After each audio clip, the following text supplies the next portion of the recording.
Hi, welcome back to our channel. ഇന്ന് ഞാൻ വന്നിട്ടുള്ളത് കബ്സയുടെ റെസിപ്പിയുമായിട്ടാണ്. അപ്പോൾ ഈ രീതിയിൽ കബ്സ ചെയ്യുമ്പോൾ നല്ല ടേസ്റ്റിയാണ്. വീഡിയോ കണ്ടു നോക്കാം. ഞാനൊരു 1.5 കിലോ ചിക്കൻ എടുത്തിട്ടുണ്ട്. അത് വലിയ പീസായിട്ട് കട്ട് ചെയ്തതാണ്. അപ്പോൾ അതുകൊണ്ട് തന്നെ ഞാൻ നന്നായിട്ട് വരഞ്ഞ് കൊടുത്തിട്ടാണ് ചെയ്തിട്ടുള്ളത്. അല്ലെങ്കിൽ ഫോർക്ക് വെച്ചിട്ട് നന്നായിട്ട് കുത്തിയെടുത്താലും മതി. പക്ഷേ ഈ കോഴി അല്പം മൂത്തൊരു കോഴിയായിട്ടാണ് എനിക്ക് തോന്നിയത്. അപ്പോൾ അതുകൊണ്ട് തന്നെ ഞാൻ നന്നായിട്ട് വരിഞ്ഞ് കൊടുത്തു. അപ്പോൾ ഒരു 1.5 കിലോ ചിക്കൻ ഉണ്ട്. വലിയ പീസായിട്ടാണ് കട്ട് ചെയ്തെടുത്തത്. ഇനി അതിലേക്കൊരു 5 കപ്പ് വൈറ്റ് ബസ്മതി റൈസാണ് എടുത്തിട്ടുള്ളത്. അപ്പോൾ ഞാനിതാണ് മന്തിക്കും ഫ്രൈഡ് റൈസിനൊക്കെ എടുക്കാറ്. അപ്പോൾ 1 കിലോനാണ്, 5 കപ്പ് എന്ന് പറയുമ്പോൾ 1 കിലോ റൈസാണ് എടുക്കുന്നത്. അരി നന്നായിട്ട് വാഷ് ചെയ്തിട്ട് എടുത്തിട്ടുണ്ട്. അതിന് ശേഷം ഞാൻ അതിലേക്ക് കുറച്ചധികം വെള്ളം ഒഴിച്ചിട്ട് അതൊന്ന് കുതിരാനായിട്ട് മാറ്റി വെക്കണം. 1 മണിക്കൂർ അവിടെ കുതിരാനായിട്ട് മാറ്റി വെക്കണം. ഇനി ഒരു വേറെ പാന് അടുപ്പിൽ വെച്ചിട്ട് നന്നായിട്ട് ചൂടായി വരുമ്പോൾ അതിലേക്ക് മുഴുവനോടെയുള്ള മല്ലി 4 ടേബിൾ സ്പൂണ്, പിന്നെ 4 വറ്റൽമുളക്, 2 ടീസ്പൂണ് കുരുമുളക്, ഒക്കെ മുഴുവനോടുള്ളതാണ് കേട്ടോ. മല്ലിയാണെങ്കിലും കുരുമുളകൊക്കെ ആണെങ്കിലും മുഴുവനായിട്ടുള്ളതാണ്. മുളകും തന്നെ വറ്റൽമുളകാണ് എടുത്തിട്ടുള്ളത്. ഇതൊന്ന് വറുത്തെടുക്കാനാണ്. അപ്പോൾ അതൊന്ന് ചൂടായി വന്നതിന് ശേഷമാണ് ബാക്കി അതിലേക്ക് ചേർക്കുന്നത്. ഒരു 4 കഷ്ണം പട്ട, ഒരു വലിയ പീസ് പട്ടയാണ് എടുത്തിട്ടുള്ളത്. പിന്നെ ഒരു തക്കോലം, പിന്നെ 3 ബേ ലീഫ്, ഒരു 5-6 ഏലക്ക, അതുപോലെ തന്നെ 5-6 ഗ്രാമ്പു, പിന്നെ 1 ടേബിൾ സ്പൂണ് ചെറിയ ജീരകം. ഇത്രയും ചേർത്തിട്ട് നന്നായിട്ടൊന്ന് വറുത്തെടുക്കുക. ഇപ്പോൾ ഇതാ കബ്സയിലേക്കുള്ള ഒരു കബ്സ മസാലപ്പൊടി തയ്യാറാക്കാൻ വേണ്ടിയിട്ടാണ്. അപ്പോൾ ഇത് നന്നായിട്ട് വറുത്തെടുത്ത് എന്നിട്ട് ചൂടാറാനായിട്ട് അവിടെ മാറ്റി വെച്ചിരുന്നു. ചൂടാറിയതിന് ശേഷം ഒരു മിക്സിയുടെ ജാറിലിട്ടിട്ട് നന്നായിട്ട് പൊടിച്ചെടുക്കുകയാണ്. ഈ ഒരു പൊടിയാണ് കബ്സയ്ക്ക് ഞാൻ യൂസ് ചെയ്യുന്നത്. നന്നായിട്ട് പൊടിഞ്ഞ് വന്നിട്ടുണ്ട്. ഇനി അതൊരു പാത്രത്തിലേക്ക് മാറ്റി വെക്കാം. ഇതിലേക്ക് വേണ്ടത് തക്കാളി അടിച്ചെടുത്ത് തക്കാളിയുടെ പേസ്റ്റാണ്. അപ്പോൾ ഒരു 3 തക്കാളി എടുത്തിട്ടുണ്ട്. ചെറുതായതുകൊണ്ടാണ് 3 എടുത്തത്. വലുതാണെങ്കിൽ 2 മതി. പിന്നെ അതുപോലെ തന്നെ ഒരു 4 അല്ലി വെളുത്തുള്ളി, ഒരു ചെറിയ കഷ്ണം ഇഞ്ചി എടുത്ത് വെച്ചിട്ടുണ്ട്. അപ്പോൾ തക്കാളി ഞാനൊരു മിക്സിയുടെ ജാറിലേക്ക് ഇട്ടിട്ട് ഒന്ന് അടിച്ചെടുക്കുകയാണ്. അതുപോലെ തന്നെ ഇഞ്ചിയും വെളുത്തുള്ളി അതും ഞാൻ മിക്സിയുടെ ജാറിലിട്ടിട്ട് അടിച്ചെടുക്കും. അല്ലെങ്കിൽ നിങ്ങൾ ചെറുതായിട്ട് കട്ട് ചെയ്തെടുത്താലും മതി കേട്ടോ. ഇഞ്ചി വെളുത്തുള്ളി ചെറുതായിട്ട് കട്ട് ചെയ്തെടുത്താൽ മതി. തക്കാളി എന്തായാലും പേസ്റ്റ് ആക്കണം. അപ്പോൾ തക്കാളി പേസ്റ്റാക്കി വെച്ചിട്ടുണ്ട്. ഇനി ആ ഇഞ്ചിയും വെളുത്തുള്ളിയും കൂടി ഒന്ന് ചതച്ചെടുക്കുകയാണ്, അല്ലെങ്കിൽ ചെറുതായിട്ട് അരിഞ്ഞെടുക്കുക. ഇനി അതിലേക്ക് വേണ്ടത് ഒരു 4 സവാളയാണ്. അപ്പോൾ ചെറുതായതുകൊണ്ടാണ് 4, വലുതാണെങ്കിൽ 2 മതി. പിന്നെ ഒരു ക്യാപ്സിക്കം എടുത്തിട്ടുണ്ട്. ഉള്ളിയും ക്യാപ്സിക്കൊക്കെ ചെറുതായിട്ട് അരിഞ്ഞ് വെച്ചു. ഇനി ഒരു പാൻ അടുപ്പിൽ വെച്ചിട്ട് നന്നായിട്ട് ചൂടായി വരുമ്പോൾ അതിലേക്ക് ഒരു 1/4 കപ്പോളം ഓയിലാണ് ചേർത്ത് കൊടുക്കുന്നത്. പിന്നെ അതിലേക്കൊരു ഏകദേശം 2 ടേബിൾ സ്പൂണോളം ബട്ടറും കൂടി ആഡ് ചെയ്ത് കൊടുത്ത് വെളിച്ചെണ്ണ ചേർക്കരുത് കേട്ടോ. ഇത് ചൂടായി വരുമ്പോൾ അതിലേക്ക് ഒരു 4 ഏലക്ക, അതുപോലെ തന്നെ 4 ഗ്രാമ്പു, പിന്നെ പട്ട 2 പീസ്, ഇത്രയും കൂടി ചേർത്തിട്ട് അതൊന്ന് മൂത്ത് വരുമ്പോൾ സവാളയും കൂടിയും ചേർത്തിട്ട് വഴറ്റിയെടുക്കുക.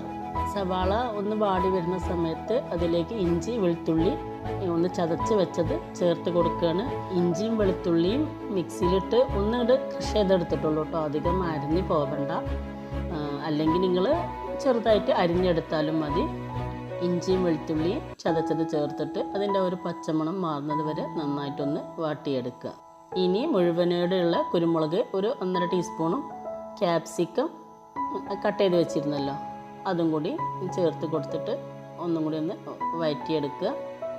ഇനി അതിലേക്ക് ഒരു ഉണക്കനാരങ്ങയാണ് ഇട്ട് കൊടുത്തത്. പിന്നെ കബ്സ മസാല, നേരത്തെ പൊടിച്ച് വെച്ച ആ ഒരു കബ്സ മസാല അതിൽ നിന്ന് 4 ടേബിൾ സ്പൂണ് ഇപ്പോൾ ചേർത്ത് കൊടുക്കുകയാണ്.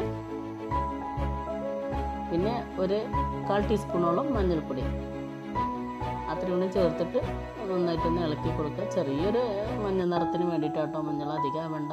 നന്നായിട്ടൊന്ന് ഇളക്കി കൊടുക്കുക. അതിന് ശേഷം അതിലേക്ക് ഒരു മാഗി ക്യൂബാണ് ചേർത്ത് കൊടുക്കേണ്ടത്. മാഗി ക്യൂബ് എല്ലാവർക്കും അറിയണതാണ്. അപ്പോൾ അതിൽ നിന്ന് ഒരു കട്ട എടുത്തിട്ടുണ്ട്. എന്നിട്ട് അതൊന്ന് കൈകൊണ്ട് പൊടിച്ചിട്ട് അതിലേക്ക് ഇട്ട് കൊടുക്കുക. ഇനി നന്നായിട്ടൊന്ന് മിക്സ് ചെയ്ത് കൊടുക്കുക. കബ്സയിലേക്കാണെങ്കിലും മന്തിയിലേക്കാണെങ്കിലൊക്കെ മാഗി ക്യൂബ് എന്തായാലും ആഡ് ചെയ്ത് കൊടുക്കണം. ഇനി ഇതിലേക്ക് ആവശ്യത്തിലുള്ള ഉപ്പാണ് ചേർത്ത് കൊടുക്കുന്നത്. ഒരു 2 ടേബിൾ സ്പൂൺ ഉപ്പാണ് ചേർത്ത് കൊടുത്തത്. 1.5 കിലോ ചിക്കൻ ഉണ്ടല്ലോ, പിന്നെ അപ്പോൾ അതിലേക്ക് ആവശ്യത്തിനുള്ള ഉപ്പ് പിന്നെ നമ്മൾ വെള്ളം കൂടി ഒഴിച്ച് കൊടുക്കും. അപ്പോൾ കുറച്ചും കൂടി ഉപ്പ് അധികം വേണ്ടി വരും, വേണമെങ്കിൽ നോക്കിയിട്ട് പിന്നെ ചേർക്കാം. അപ്പോൾ ഉപ്പ് ഞാൻ 2 ടേബിൾ സ്പൂൺ ചേർത്തു. അതിനുശേഷം ഞാൻ തക്കാളി അരിച്ച് വെച്ചതുണ്ടല്ലോ അതൊന്ന് ചേർത്തിട്ട് ഒന്നിങ്ങോട്ട് വഴറ്റിയെടുക്കണം. ഒരു പച്ചമണം പോകുന്നത് വരെ ഒന്ന് വഴറ്റിയെടുക്കുക. അതിനുശേഷം ക്ലീൻ ചെയ്ത് വെച്ചിരുന്ന ചിക്കന് അതിലേക്ക് ചേർത്ത് കൊടുക്കണം. ചിക്കനെ മസാല ഇട്ടിട്ട് നന്നായിട്ടൊന്ന് ഇളക്കി യോജിപ്പിച്ചെടുക്കുക. അതിനുശേഷം ഞാൻ അതിലേക്ക് വെള്ളം ഒഴിച്ച് കൊടുക്കുന്നുണ്ട്. അപ്പോൾ ഞാൻ അരി എടുത്തതിൻ്റെ അളവിനനുസരിച്ചാണ് ഇതിലേക്ക് വെള്ളം ഒഴിച്ച് കൊടുക്കുന്നത്. 5 കപ്പ് അരിയാണ് എടുത്തിട്ടുള്ളത്. അപ്പോൾ 1 കപ്പ് അരിക്ക് 1.5 കപ്പ് വെള്ളം എന്നുള്ള രീതിക്ക് ഒരു 7.5 കപ്പ് വെള്ളം, അതിൻ്റെ കൂടെ ഞാൻ ഒരു 1/2 കപ്പ് വെള്ളം അധികം, അതായത് 8 കപ്പ് വെള്ളമാണ് ഒഴിച്ച് കൊടുത്തത്. 5 കപ്പ് അരിക്ക് 8 കപ്പ് വെള്ളമാണ് ഒഴിച്ച് കൊടുത്തിട്ടുള്ളത്. അപ്പോൾ വെള്ളത്തിൻ്റെ അളവ് കറക്റ്റായിരിക്കണം.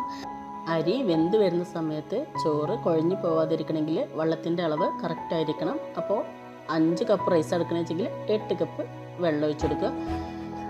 അതിനുശേഷം ഞാൻ ആ വെള്ളത്തിൽ കുതിർത്ത് വെച്ചിരുന്ന അരി ഇവിടെ വാരാനായിട്ട് ഊറ്റി വെച്ചിട്ടുണ്ട്. പിന്നെ അതുപോലെ തന്നെ ഇതിലേക്ക് ഒരു ക്യാരറ്റും കൂടി ഒന്ന് അരിഞ്ഞെടുക്കുകയാണ്. ഒരു മീഡിയം സൈസ് ക്യാരറ്റ് അരിഞ്ഞെടുക്കുക. അപ്പോൾ എനിക്ക് കിട്ടിയ ചിക്കന് നല്ല മൂത്തതാണെന്ന് ഞാൻ നേരത്തെ പറഞ്ഞിരുന്നു. അതുകൊണ്ട് തന്നെ ഒരു അരമണിക്കൂർ വരെ ഞാൻ നന്നായിട്ട് തന്നെ വേവിച്ചെടുത്തിട്ട് ഞാൻ ആ ചിക്കൻ്റെ വേവ് നോക്കിയിട്ടാണ് അതിൽ നിന്ന് പിന്നെ അത് മാറ്റുന്നത്. അപ്പോൾ ചിക്കൻ്റെ നിങ്ങൾക്ക് കിട്ടുന്ന ചിക്കൻ്റെ വേവിനനുസരിച്ച് അത് വേവിച്ചെടുക്കുക കേട്ടോ. വേഗം വേവുന്ന ചിക്കനൊക്കെ ആണെങ്കിൽ ഒരു 1/4 മണിക്കൂർ കൊണ്ട് തന്നെ നന്നായിട്ട് തന്നെ വെന്ത് കിട്ടും. അപ്പോൾ വെന്ത് ഉടയാനും പാടില്ല, കറക്റ്റായിരിക്കണം. കാരണം നമ്മൾ മസാല പുരട്ടുള്ളതാണ്, അപ്പോൾ അത് ഉടഞ്ഞു പോകരുത്. അപ്പോൾ വേവ് നോക്കിയിട്ട് അതിൽ നിന്ന് കോരി മാറ്റുക.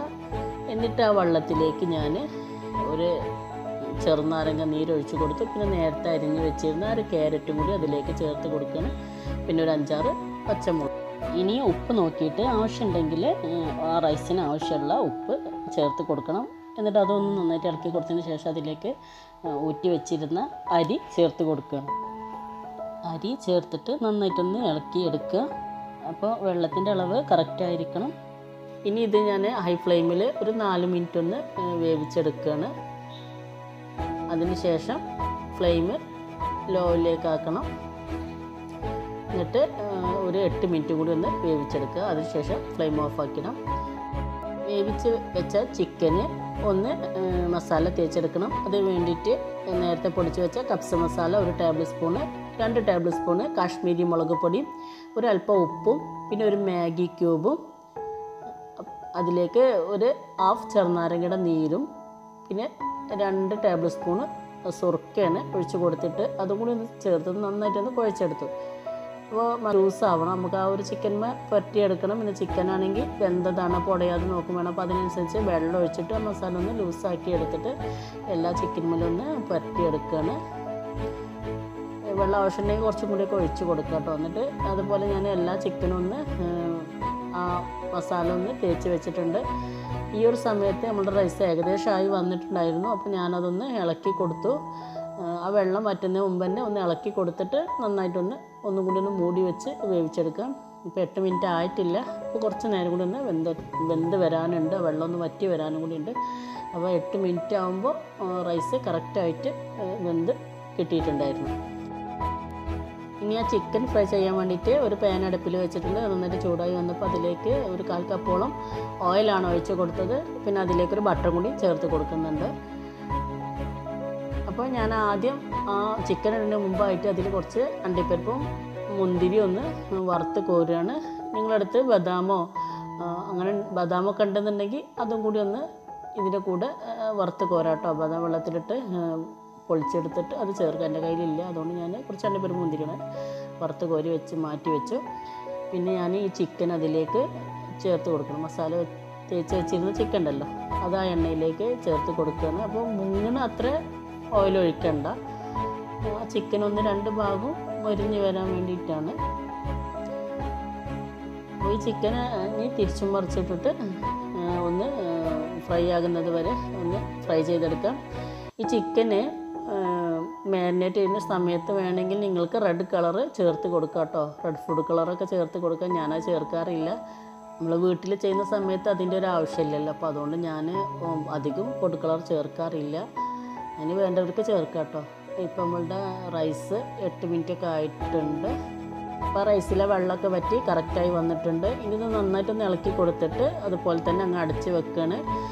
ചിക്കൻ ഫ്രൈ ചെയ്ത് എടുത്തതിന് ശേഷം ഈ ഒരു റൈസിൻ്റെ മുകളിലേക്ക് വെച്ച് കൊടുക്കാം. അപ്പോൾ ഇത് അതുപോലെ തന്നെ അമർത്തി വെച്ചിട്ട് ഞാൻ അതുപോലെ അടച്ച് വെക്കണം, ചൂട് പോവണ്ട. ഈ ഒരു സമയമായപ്പോഴത്തേന് ചിക്കന് ഏകദേശം ആയി വന്നിട്ടുണ്ട്. അപ്പോൾ ഇതുപോലെ ഞാൻ ബാക്കിയുള്ള ചിക്കനും ഒന്ന് ഫ്രൈ ചെയ്ത് വേഗത്തിൽ ഫ്രൈ ചെയ്തെടുത്തു. എന്നിട്ട് ആ റൈസിൻ്റെ മുകളിലേക്ക് ഇട്ട് കൊടുക്കുകയാണ് ചെയ്യുന്നത്. പിന്നെ അതുപോലെ തന്നെ ഒരുപാട് എണ്ണ ഒഴിക്കണ്ട കേട്ടോ. ഈ ചിക്കനൊന്ന് രണ്ട് സൈഡൊന്ന് മുരിഞ്ഞ് വരാനുള്ള ആ ഒരു അളവിലൊക്കെ ഓയിൽ ഒഴിച്ചാൽ മതി. ചിക്കൻ ഇതുപോലെ മുഴുവനായിട്ട് ഞാൻ ഫ്രൈ ചെയ്തെടുത്തു. ബാക്കിയുള്ള ഓയിൽ 2-3 ടേബിൾ സ്പൂണോ അത് ഈ റൈസിൻ്റെ മുകളിലേക്ക് വെച്ച് കൊടുക്കാം. വേവിച്ച് വെച്ചിരുന്ന റൈസിൻ്റെ മുകളിലേക്ക് ഈ ഫ്രൈ ചെയ്ത ചിക്കൻ നിരത്തി കൊടുക്കുക. ചിക്കൻ മുഴുവനായിട്ട് വെച്ച് കൊടുത്തതിന് ശേഷം നേരത്തെ ഫ്രൈ ചെയ്ത് വെച്ചിരുന്ന അണ്ടിപ്പരിപ്പ് മുന്തിരി ഉണ്ടല്ലോ, അതും കൂടി ഒന്ന് ഇട്ട് കൊടുക്കുന്നുണ്ട്. ഇനി ഇതൊന്ന് ദം ചെയ്തെടുക്കണം. അതിന് വേണ്ടിയിട്ട് അടിയിലൊരു പാന് വെച്ച് കൊടുത്തിട്ട് ആ പാൻ ചൂടായി വരുമ്പോൾ ഈ ചെമ്പ് അതിൻ്റെ മുകളിലേക്ക് വെച്ച് കൊടുക്കുക. എന്നിട്ട് ഒരു 10 മിനിറ്റ് ലോ ഫ്ലെയിമിൽ ഒന്ന് ദം ചെയ്തെടുക്കുക. ഇനി ഇതിലേക്ക് ഞാനൊരു സലാഡ് ഉണ്ടാക്കുന്നുണ്ട്. അപ്പോൾ അതിന് വേണ്ടിയിട്ട് 2 പച്ചമുളകാണ് ഇട്ട് കൊടുത്തത്. അപ്പോൾ എരിവിനനുസരിച്ച് പച്ചമുളക് ചേർക്കുക. പിന്നെ ഒരു വലിയ ഉള്ളിയുടെ സവാളയുടെ പകുതി, ഒരു ചെറിയ സവാളായിരുന്നു, അതിൻ്റെ പകുതി എടുത്തു. പിന്നെ 3 തക്കാളിയാണ് എടുക്കുന്നത്. അത് ഇതേപോലെ തന്നെ ചെറിയ തക്കാളിയാണ്, അതുകൊണ്ട് 3 എടുത്തു, അല്ലെങ്കിൽ 2 മതി. ഒരു 2-3 അല്ലി വെളുത്തുള്ളി, ഒരു പിടി മല്ലിയില, 1/4 ടീസ്പൂണ് ചെറിയ ജീരകത്തിൻ്റെ പൊടി, ഇത്രയും ചേർത്തിട്ട് നന്നായിട്ടൊന്ന് അരച്ചെടുക്കുക. അപ്പോൾ സലാഡ് റെഡി ആയിട്ടുണ്ട്. അധികം അരഞ്ഞു പോകരുത്, ഒന്നും അടിച്ചെടുത്താൽ മതി. അതിലേക്ക് ഒരു 1/2 ടീസ്പൂണ് ഉപ്പ് ചേർത്ത് കൊടുക്കുക. എന്നിട്ട് നന്നായിട്ടൊന്ന് മിക്സ് ചെയ്തിട്ട് ഒരു സെർവിങ് ബൗളിലേക്ക് മാറ്റാം. 10 മുതൽ 15 മിനിറ്റ് വരെ ദം ചെയ്തെടുക്കുക കേട്ടോ. ഇപ്പോൾ കപ്സ റെഡി ആയിട്ടുണ്ട്. ഞാൻ തുറന്നിട്ട് അതിന് മുകളിലുള്ള ചിക്കനൊക്കെ ഒന്ന് എടുത്ത് മാറ്റുകയാണ്. ഇനി നന്നായിട്ടൊന്ന് ഇളക്കി കൊടുക്കണം. റൈസ് എല്ലാ ഭാഗവും മിക്സ് ചെയ്ത് വരാൻ വേണ്ടിയിട്ട് ഞാൻ പറഞ്ഞ ഒരു കറക്റ്റ് അളവ് വെള്ളം ചേർത്തിരിക്കുകയാണെങ്കിൽ റൈസ് ഉടഞ്ഞു പോകുന്നില്ല, എന്ന ആവശ്യത്തിന് വെന്തിട്ടുണ്ടാവും. അപ്പോൾ നല്ലൊരു കപ്സ റൈസ് നിങ്ങൾക്ക് കിട്ടുന്നതാണ്. വെള്ളം കറക്റ്റായിട്ട് ചേർക്കുക. നമ്മുടെ കപ്സ റെഡി ആയിട്ടുണ്ട്. ഇനി ഒരു വിളമ്പുന്ന പാത്രത്തിലേക്ക് വിളമ്പാം. ആദ്യം റൈസ് വിളമ്പുക, അതിന് മുകളിലായിട്ട് ചിക്കനും വെച്ചിട്ട് സെർവ് ചെയ്യാവുന്നതാണ്. വീഡിയോ എല്ലാവർക്കും ഇഷ്ടമായി എന്ന് കരുതുന്നു. ചാനൽ ഇതുവരെ സബ്സ്ക്രൈബ് ചെയ്തില്ലെങ്കിൽ സബ്സ്ക്രൈബ് ചെയ്യുക, ലൈക്ക് ചെയ്യുക, ഷെയർ ചെയ്യുക. എന്ത് കമൻറ്റ്സ് ആണെങ്കിലും കമൻറ്റ് ബോക്സിലൂടെ അറിയിക്കുക. Thanks for watching.